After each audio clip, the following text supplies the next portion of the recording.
Bienvenue sur Venez Raisonnons.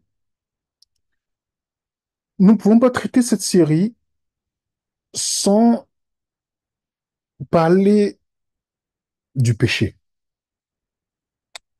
Parce que l'un des défauts des sabbatistes,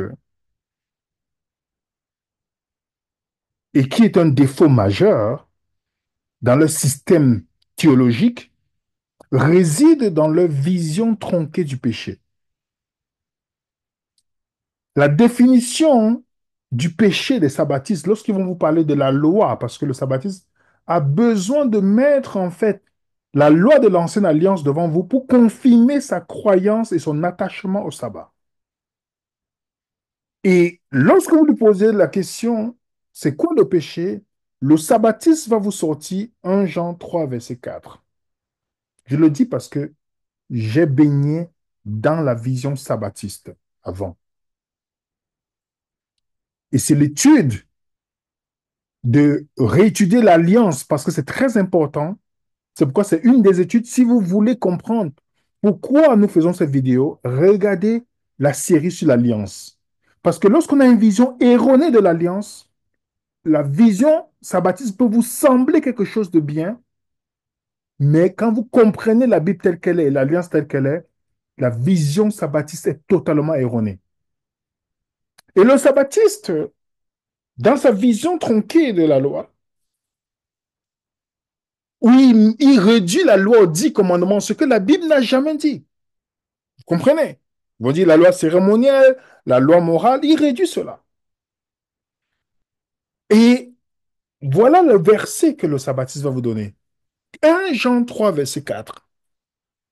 Quiconque pratique le péché transgresse la loi, et le péché est la transgression de la loi. Voilà la vision du sabbatiste. Le péché, c'est la transgression de la loi. OK? En fait, le sabbatiste définit que la désobéissance à la lettre des 10, ce qu'ils appellent 10 commandements, qu'on ne retrouve pas dans la Bible, il n'y a pas les 10 commandements dans la Bible, on parle des 10 paroles de l'alliance, de l'ancienne alliance. Donc, le péché devient comme purement comportemental. OK? Mais si nous voulons pousser plus loin pour étudier et comprendre la vision biblique, nous allons comprendre que ce verset n'est pas la définition du péché. Parce que nous avons Jacques chapitre 4 qui dit aussi, celui qui sait faire ce qui est bien et qui ne le fait pas, commet un péché. Jacques 4, verset 17. Vous comprenez?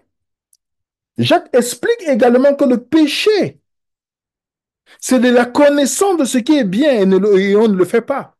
Vous voyez que le sabbatiste a besoin de se tourner vers 1 Jean 3, verset 4, comme si c'était la seule définition du péché.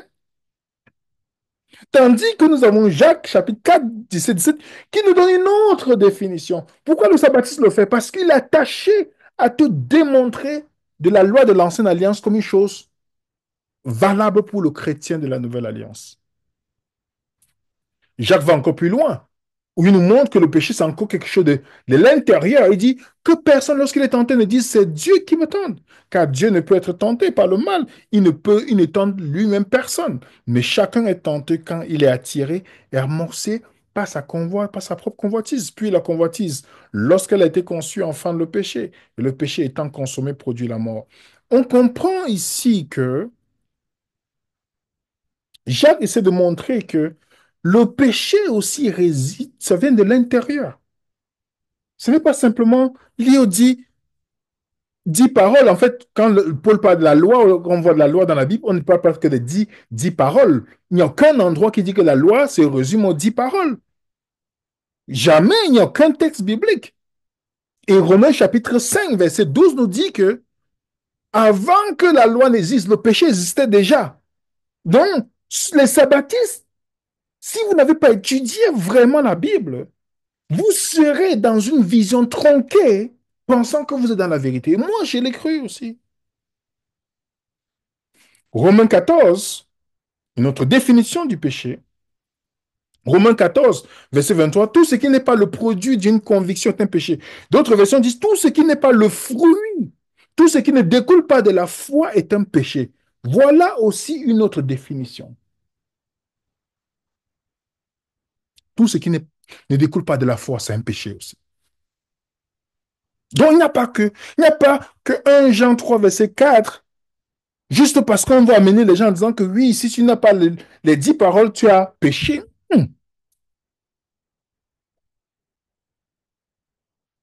Est-ce que vous voyez ça, les amis?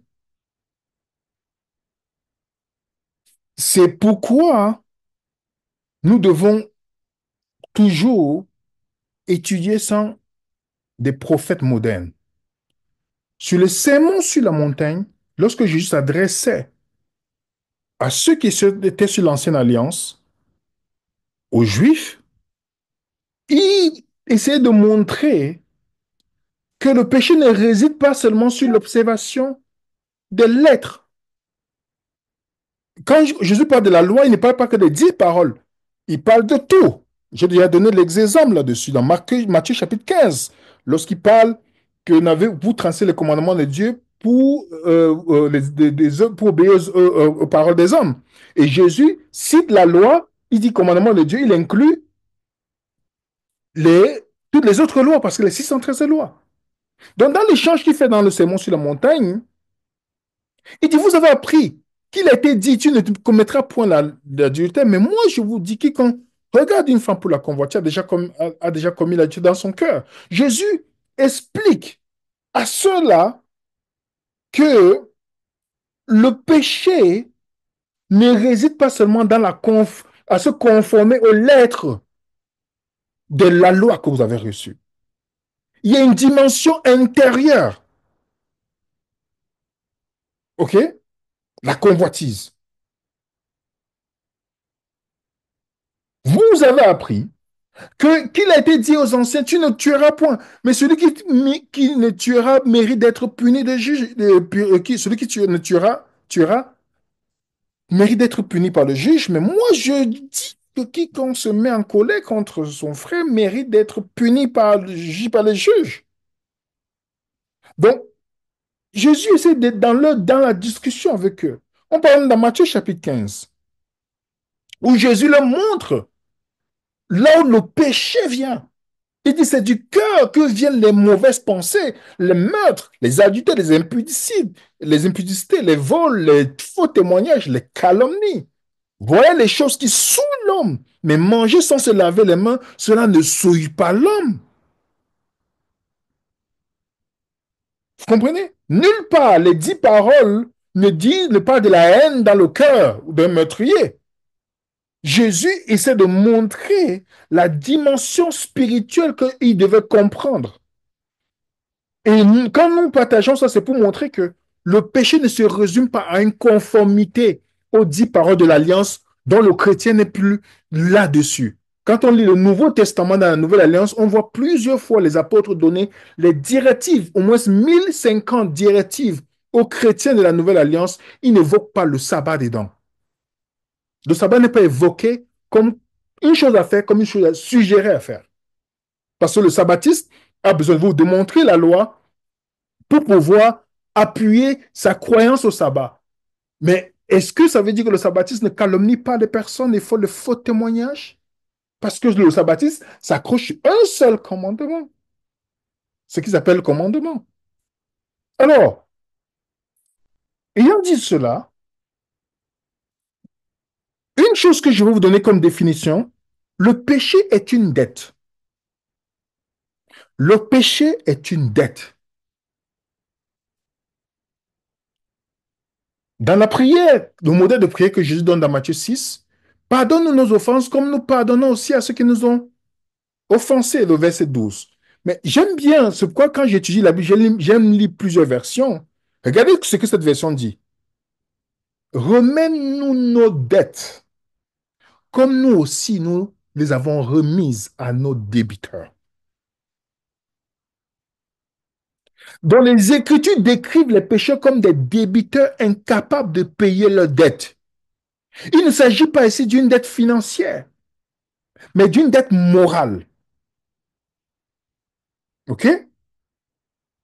Donc, dans la prière du Père, Jésus assimile le péché à une dette légale et morale.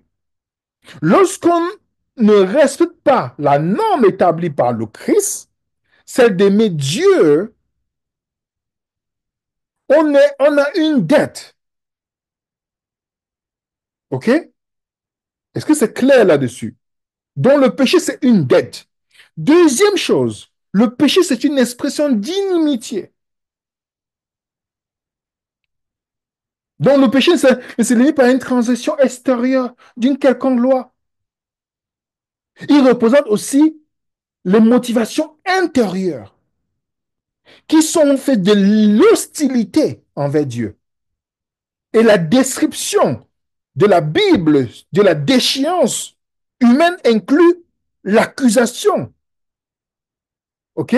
Nous sommes ennemis de Dieu. Romains chapitre 3 nous dit que, verset 9 à 11, que nous, juifs, grecs, en fait, Paul, dans sa lettre, il dit tout le monde est sous, le circoncis comme le nez incirconcis est sous l'empire du péché.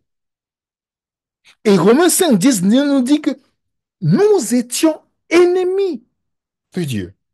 Éphésiens 2, 1 à 4 nous dit, nous étions morts par vos offenses. Vous étiez morts par vos offenses et par vos péchés, dans lequel vous marchiez autrefois, selon le train de ce monde, selon le prince de la puissance de l'air, de l'esprit qui agit maintenant dans les fils de la rébellion. Nous étions aussi, nous étions tous aussi, nous étions de leur nombre. Nous vivons autrefois selon les convoitises de notre chair, accomplissant les volontés de la chair et nos pensées. Nous n'étions par nature des enfants de colère comme les autres, mais Dieu, qui est riche en miséricorde, à cause du grand amour dont il nous a aimés. Marquez bien, du grand amour qu'il nous a aimés. Donc, dans notre inimitié avec lui, nous refusons de considérer Dieu. Même dans nos pensées, dans nos attitudes, on avait une hostilité envers Dieu. OK? Et c'est pourquoi la réconciliation est fondamentale pour la foi chrétienne. On peut devenir chrétien, mais on n'a jamais été réconcilié avec Dieu. Si nous ne nous réconcilions pas avec Dieu, il serait difficile d'apprécier le sacrifice de Jésus-Christ. La réconciliation, Dieu n'a jamais changé, c'est nous qui avons changé.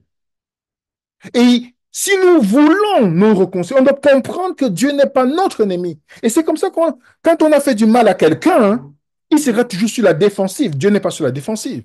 Mais tant que la personne ne voit pas dans nos actes, l'amour, il serait difficile que la personne baisse les gardes. Je parle du point de vue des humains. OK? Donc, la réconciliation est nécessaire. Et Jésus a apporté cette réconciliation en devenant notre médiateur. 1 Timothée 2, verset 5, ou toujours Hébreux 7, verset 25. Et pour terminer, le péché est un crime. C'est ici qu'intervient la transgression. OK? Le péché, tout comme la conformité à la loi ou toute transgression, implique la désobéissance active et passive. Ce que l'on pourrait appeler le péché, donc faire ce qui ne doit pas être fait. Lorsque nous ne faisons pas ce que Dieu demande, OK? C'est pourquoi on dit le péché est un crime. Donc, voilà un peu les différentes facettes. Donc, le péché se résume pas seulement à ne pas suivre ce que Dieu demande, mais c'est aussi une dette, comme nous l'avons présenté. C'est une expression d'inimitié. Donc, l'homme naît mort dans ses péchés, ses offenses. Il est enfant de la colère. Il a besoin de bien plus que simplement la modification de son comportement. Il a besoin d'un changement de nature. C'est pourquoi Jésus n'est pas notre exemple. On l'a démontré. Que moi, je croyais qu'il était notre exemple. Non, Jésus est notre substitut. Ceux qui vous disent que Jésus est votre exemple, ça veut dire qu'ils vont avoir la victoire sans lui. Donc, c'est pourquoi la nouvelle naissance est si importante de comprendre. Lorsque Dieu régénère une personne, elle commence à éprouver le nouveau désir, OK? Étrange à sa condition déchue. Elle commence à être convaincue de son péché. Cette conscience grandit ensuite avec le temps, à mesure que la personne découvre la bonté et la sainteté de Dieu. OK? Ça, c'est très important. Et c'est comme ça que la guerre contre le péché commence et l'homme la mène jusqu'à son dernier souffle. C'est pourquoi vous voyez que dans Romains chapitre 7, Paul parle de ça. Et c'est pourquoi dans la nouvelle alliance que Dieu prophétise à Ézéchiel, quittant de le cœur de pierre à le cœur de chair, remarquez bien ce que Dieu promet. La promesse de Dieu est claire. Je répandrai sur vous une eau pure. Vous serez purifiés. Je vous purifierai de toutes vos souillures, pas tu vas te purifier, de toutes vos idoles. Je vous donnerai un cœur nouveau. Je mettrai en vous un esprit nouveau. J'ôterai de votre corps le cœur de pierre. Je vous donnerai un cœur de chair. Je mettrai mon esprit en vous. Et je ferai en sorte que vous suivez mes ordonnances. Comprenez bien que vous observez mes lois. Il ne s'agit pas des 10 paroles. Je précise encore. C'est de la prophétie sur la nouvelle alliance qui est bien décrite dans Hébreux chapitre 8. Lisez verset par verset. Vous allez comprendre qu'il ne s'agit pas des 10 paroles ici. Et Hébreux 7, verset 11 à 12. Changement de loi complètement. On n'est plus sur la loi lévitique, incluant les 10 paroles. On est sur la loi, sur le régime de Melchisédek, qui est venu avant la loi des 10 paroles. Pour ceux qui connaissent très bien ce que ça veut dire. Donc, lorsque Dieu fait cette promesse de la nouvelle alliance à Ézéchiel, il dit qu'il donnera à Israël un cœur nouveau et un esprit nouveau. Donc, il y a deux choses importantes ici. Il est important de noter que deux esprits sont mentionnés. Le nouvel esprit que Dieu donne à son peuple et son propre esprit. Est-ce que vous voyez? Je ne sais pas si vous avez déjà remarqué ça. De plus, il a expliqué à donner à son peuple un cœur nouveau implique de lui ôter son cœur de pierre originel, de lui donner un cœur de chair. Ça, c'est très important, les amis. Et dans l'écriture, le cœur désigne souvent les émotions, les attitudes, le cœur endurci, le cœur de chair. Cette prophétie d'Ézéchiel relie le cœur, l'esprit et le cœur et la réalité de la nouvelle naissance et du transfert du royaume des ténèbres à des fils bien-aimés. C'est ça que ça illustre ce lien-là. Nous avons des nouveaux désirs, une nouvelle puissance, un nouveau but. Lorsque nous naissons de nouveau et non une décision de notre propre part.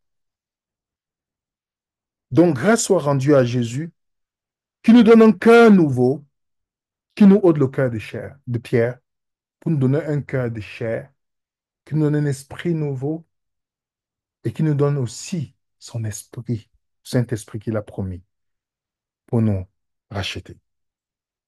Donc, la victoire sur le péché ne vient pas par une simple modification pour respecter à la lettre 10 paroles qui sont les paroles de l'ancienne alliance. Non.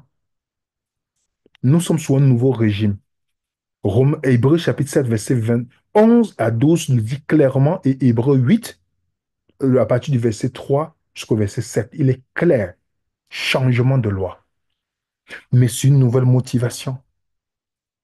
C'est une nouvelle promesse de la nouvelle alliance. Non pas comme l'alliance que j'ai fait avec le Père. Donc, on sait de quelle alliance il a fait avec le Père. Les 10 paroles. Non, non, non, non, non. Alors, les amis, voilà un peu ce qu'on voulait partager avec vous. Enfin que lorsque vous discutez avec un sabbatiste qui commence à vous sortir un Jean 4 verset, vous dites non, stop, allons dans la Bible. Allons dans la Bible pour voir que ce n'est pas la définition unique du péché. Voilà ce que la Bible dit sur le péché. En tout cas, merci encore pour votre temps que vous avez pris. Merci pour vos soutiens. Et que la paix du Seigneur soit avec vous et qu'il nous donne à tous un cœur nouveau, un esprit nouveau, pour que nous puissions grandir et croire en lui. À très bientôt sur Véné Raisonnant. Bonne journée et bonne soirée, indépendamment où vous êtes.